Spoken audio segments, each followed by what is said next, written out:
She's upset, bad day. We're chilling again in the press room in the backstage area of Warped Tour. Amazing. Big line. Look at all these people. Pan over to your left over there. Look at all these people waiting in line to get some food, get some eggs, some bacon in their system. Gonna puke it all out later when they drink a lot of beer and the heat starts kicking in. Right here between the trees is Chillin', up and coming band from Orlando, Florida. How's it going, guys? I'm good. Great. So, what's your guys' name? I'm Wes. I'm Ryan. I'm Jeremy. Right out. So how long you guys been playing in the band Between the Trees? About 2.5 years. Yeah, about 2.5 years for all of us. No, I just like saying that, Between the Trees. That's a unique name. How did you guys come up with that? Were you guys out in the woods one day writing music? I don't know. We've done that. Yeah, kind of. It's more of like just a thought process, I guess, or something like that. If one tree was to represent like a beginning of time, and like one tree represents like an end of time, then the time between the trees is the time we're like given to do something while we're here on Earth. So since this is what we're doing, it's like fit perfect for us. Kind of like life and death in a way, right? The birth and between. That's awesome. You guys, see? All you guys at home who didn't know that, you know that now. So you guys are at Warped Tour. You guys played it last year, a couple of dates. What's it like playing this year? It's been awesome. We've been, I think this is the third date so far, and so far we've played, and kids just like keep coming by. I mean, like they hear the music, and none of them really like officially like really heard of us yet. But as soon as the music starts playing, they all start crowding in. And it's really awesome. So what's it like to be like watching Warped Tour when you're grown up, and then finally be playing on stage? It's cool. It's pretty much like kind of a dream come true thing. Like I remember going to Warped Tour and watching like the Used and all them and everything like that. And now it's like, hey, maybe we'll get to play on that stage soon. So yeah, it's definitely a really cool experience to be hanging out with like the different bands that you grew up listening to. So yeah, we made a lot of friends while we were here. Nice. So I see To Write Love on Her Arms. You represent one of those shirts.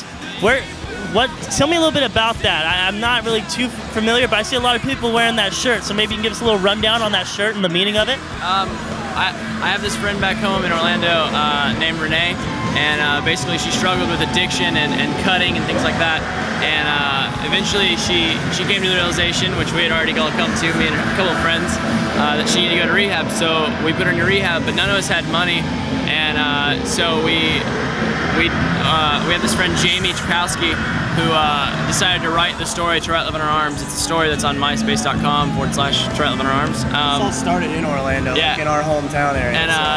And basically I introduced Renee to Jamie, and he wrote the story and started a thing just to kind of raise money. So they make shirts and do things like this to raise money to help people that are struggling with addictions and things like that. I think his name's in the shirt. Yeah. On the inside of every shirt, on the inside of it, there's a story. Like the story of To Write Love in Her Arms is in there. So yeah. No, that's sick. I've seen like artists from like Under Oath. I've seen Haley from Paramore. She's wore the stuff. You guys, and it's kind of cool because you guys were actually around when it went down. So that's awesome. You guys need to check it out. I'm sure they have a MySpace, right? Where's the MySpace for that? myspace.com/To Write Love on Her Arms, or you can just go to ToWriteLoveOnHerArms.com. So right on. Make sure you guys check that out. It's definitely an awesome foundation. So check it out. Now also, you guys have a CD out. Yeah. When did it come out, and where can people pick it up? We released it originally September, and ended up getting distribution on our indie label, and it came out in stores in April, so you can get it like Best Buy, Barnes & Noble, Borders, online at all the CD outlets and stuff like that. So yeah. Cool. Any particular band that you guys are stoked on seeing today or the whole Warped Tour? I'm a huge Circa fan, Circa Survive. which we're missing right we now. already missed them, but we've seen them the other day. Yeah. Paramore, Paramore is probably good. Boys Like Girls, we love those guys. Right on. Boys Like Girls, awesome. Paramore too. Paramore, just a bunch of fun guys. Like to have a bunch of fun, crazy time. Red Jumpsuit Apparatus, come on. I keep on.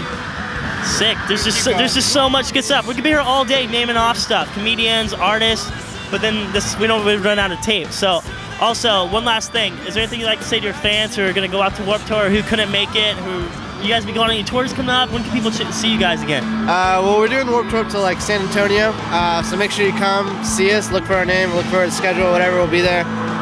But we're doing a tour with a band called 1997 and The Dangerous Summer. It's in August. In August. So we'll be doing that, doing Northeast Midwest for about a month or so. Possible things in October, maybe. Yeah.